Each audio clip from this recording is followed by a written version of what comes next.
আসসালামু আলাইকুম ভিউয়ার্স, কেমন আছেন সবাই? আশা করি সবাই ভালো আছেন। ভিউয়ার্স, আজকে আমি আসছি যারা নতুন ছাগলের খামার করবেন তাদের সাথে কিছু কথা শেয়ার করার জন্য। ভিউয়ার্স, এই যে আমার ছাগলগুলো দেখছেন, এগুলা দানাদার খাবার খাইতেছে। এগুলার শরীর স্বাস্থ্য দেখেন, মোটামুটি আল্লাহর রহমতে ঠিক আছে। ভিউয়ার্স, আপনারা যারা ছাগলের খামার করবেন তারা একটি কথা মনে রাখবেন, ছাগল নিয়মিত কৃমিনাশক করবেন ছাগলকে। কীটনাশক করানোর পরে ছাগলকে লিভার টনিক খাওয়াবেন, জিঙ্ক খাওয়াবেন, সাথে মাল্টিভিটামিন খাওয়াবেন।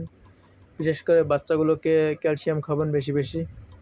ক্যালসিয়াম খাওয়ালে হচ্ছে কি ছাগলগুলোর গ্রোথ এবং উচ্চতা ঠিকভাবে আসবে। আপনি যতই ঘাস খাওয়ান আর দানাদার খাওয়ান না কেন, কিছু ভিটামিন মিনারেলসের ঘাটতি থেকে যায়, ক্যালসিয়ামের ঘাটতি থেকে যায়। ওগুলো পূরণ করার জন্য আপনাকে ওগুলো খাওয়াতে হবে। বিশেষ করে ছাগলকে কৃমিনাশক করানোর পরে লিভার টনিক খাওয়াবেন 5-6 দিন। 5-6 দিন লিভার টনিক খাওয়ানোর পর থেকে জিঙ্ক এবং ক্যালসিয়াম শুরু করবেন। জিঙ্ক ক্যালসিয়াম শেষ হওয়ার পরে মাল্টিভিটামিন খাওয়াবেন। আর ছাগলকে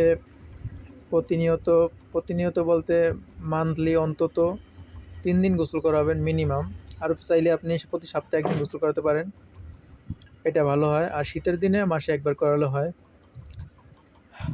আপনি যখন সব কিছু ঠিকঠাকভাবে করবেন তখন দেখবেন আপনার ছাগলগুলো দেখতে অনেক সুন্দর লাগবে, তাড়াতাড়ি বড় হবে। সব কিছুতেই আপনি ভালো ফল পাবেন। দেখেন, এই যে আমার খাসি বাচ্চাগুলো, সাথে একটা পাঠা বাচ্চা আছে, ওদের খাবার রুচিটা দেখেন। ওদেরকে আমি যা দিই মোটামুটি তাই খায়।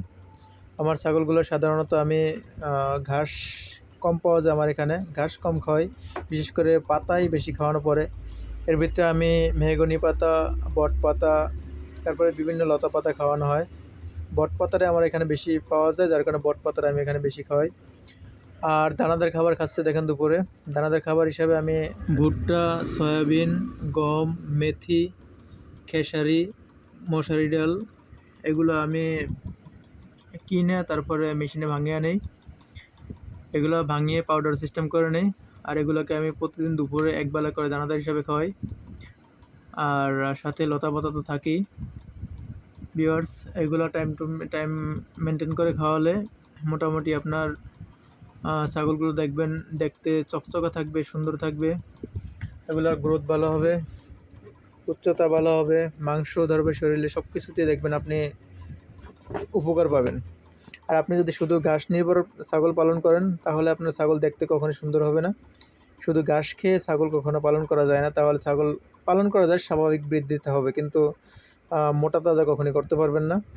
মোটা তাজা করার জন্য ছাগলকে অবশ্যই দানাদার দিতেই হবে। আবার স্বাভাবিক বৃদ্ধি ঠিক রাখার জন্য ছাগলকে অবশ্যই দানাদার দিতে হবে। একটা বাচ্চা ছাগলকে দৈনিক 200 গ্রাম মিনিমাম দানাদার খাবার দিতে হয়। আর লাইভ ওয়েট হিসেবে আপনার দানাদার খাবার দিতে হয় ছাগলকে। আপনারা যখন ছাগলকে সরিষার খৈল খাওয়াবেন অবশ্যই সেটা রাতে ভিজিয়ে রাখবেন এবং দুপুরে দানাদার খাবারের সাথে মিক্স করে তারপরে খাওয়াবেন।